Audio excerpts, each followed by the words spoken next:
RTL Matin. 6 minutes pour trancher.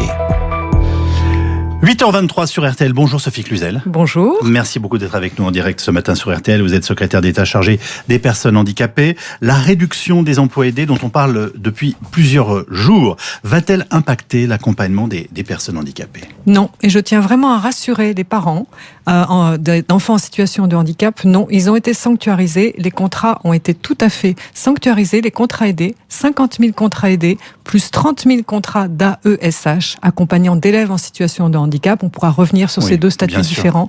Mais je tiens à rassurer les familles.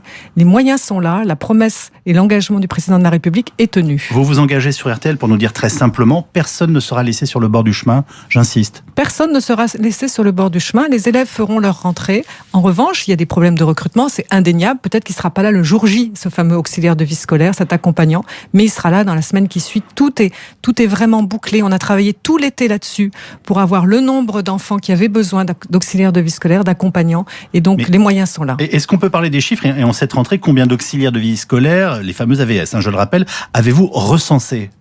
Alors, nous avons surtout recensé les besoins. Ça, c'était très important de savoir qu'est-ce qu'il y avait encore dans les tuyaux des maisons départementales des personnes handicapées pour justement ne pas être pris de court. Donc, nous avons estimé qu'il fallait 80 000 accompagnants pour honorer toutes les notifications de ces maisons départementales des personnes handicapées qui évaluent les besoins d'accompagnement des élèves.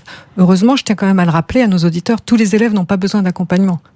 Plus de la moitié, plus de 150 000 élèves handicapés sont sans accompagnement à l'école, au collège, au lycée, progressent dans leur scolarisation. Ça, c'est quand même important de le souligner. Cette école inclusive avance quand même. Les 80 000, on les a sous la main, on va les avoir sous la main, ils seront en place dans le mois. Enfin, voilà, parce que vous savez qu'il y a toujours un moment de panique au tout début. Bien sûr. Il peut une première journée, un retour à l'école, bon, pas du tout en faire un traumatisme, mais en tout cas pour les enfants handicapés notamment, c'est un moment difficile. Voilà, sur quoi pouvez-vous vous engager quant à la participation des fameux 80 000 à ce travail ? Alors, c'est toujours d'abord un moment très angoissant, vous avez raison de le rappeler, la scolarisation des élèves handicapés, pour les familles, c'est angoissant. C'est toujours un angoissant, on arrive à la porte de l'école avec l'estomac noué. Je sais de quoi je parle, puisque j'ai une fille handicapée, que pendant 20 ans, j'étais de l'autre côté du miroir, donc je sais la difficulté des familles, ça c'est très important de le souligner. Le nombre d'auxiliaires de vie scolaire seront là. Il y a des contrats aidés qui sont en cours de recrutement. Les maisons de Pôle emploi ont été mobilisées pendant l'été. Mais le ministère et le ministre de l'Éducation nationale, Jean-Michel Blanquer, s'est vraiment engagé pour que cette rentrée se passe le plus simplement possible. Vous avez raison de dire que 50 000 accompagnants en contrat aidé, ce n'est pas satisfaisant du tout. Ce mode de statut n'est pas satisfaisant. Ce n'est pas pérenne, ce n'est pas professionnel.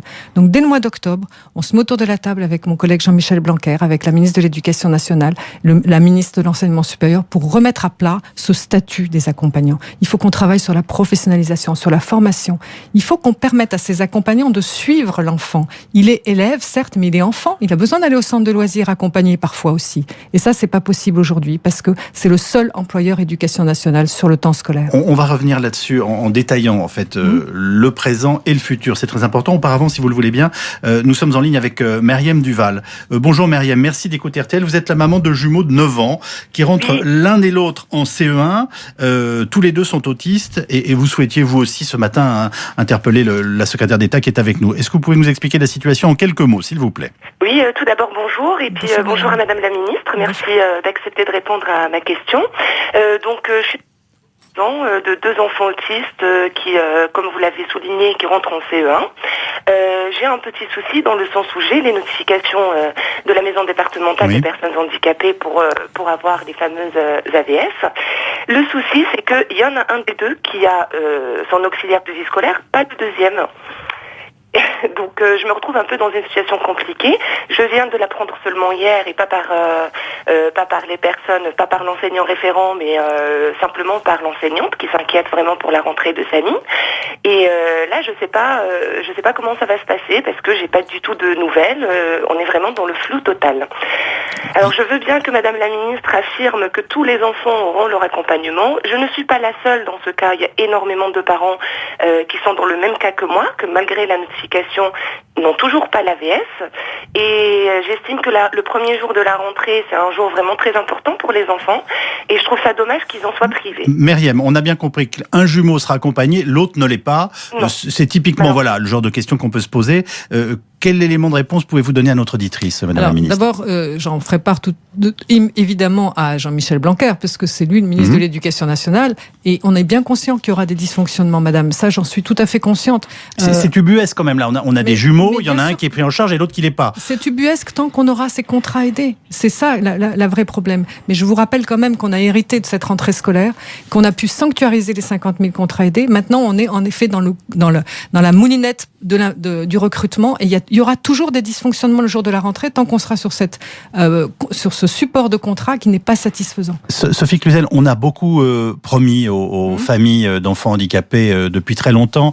J'ai fait un nombre incalculable d'entretiens et d'interviews où j'avais en face de moi des responsables et des ministres que je pensais tout à fait sincères, et je ne doute pas qu'ils le fussent au moment où ils répondaient à nos questions. Il se trouve qu'on n'a jamais trouvé pour l'instant de solution globale et de réelle prise en charge. Vous avez raison.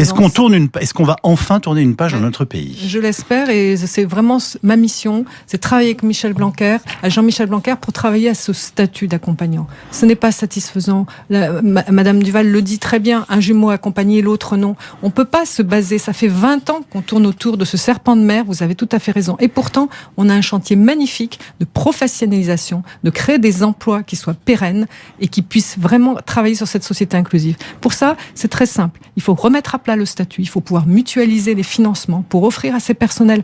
Je rappelle quand même que ces personnels sont en contrat 24 heures, 680 € net par mois. Ils ne vivent pas de leur salaire vraiment. Donc on a là un levier magnifique pour vraiment créer des vrais emplois de 35 heures qui peuvent aller sur le temps scolaire, sur le temps hors scolaire, dans les centres de loisirs, dans les stages, dans l'insertion professionnelle, parce qu'après la scolarité accompagnée, Monsieur Calvi, il va falloir travailler sur l'emploi accompagné. Parce que ce que l'on veut, c'est que les enfants de la République puissent avoir un travail derrière. Une dernière question, je vous demande si vous le voulez bien une réponse brève. Brigitte Macron, nous l'évoquions il y a quelques instants, veut s'investir dans plusieurs domaines, notamment celui du handicap. Quel rôle pourrait-elle tenir? Est-ce que vous allez vous retrouver dans son nom? Est-ce que vous travaillez ensemble? Enfin voilà, comment la voyez-vous arriver dans votre domaine d'intervention ministérielle?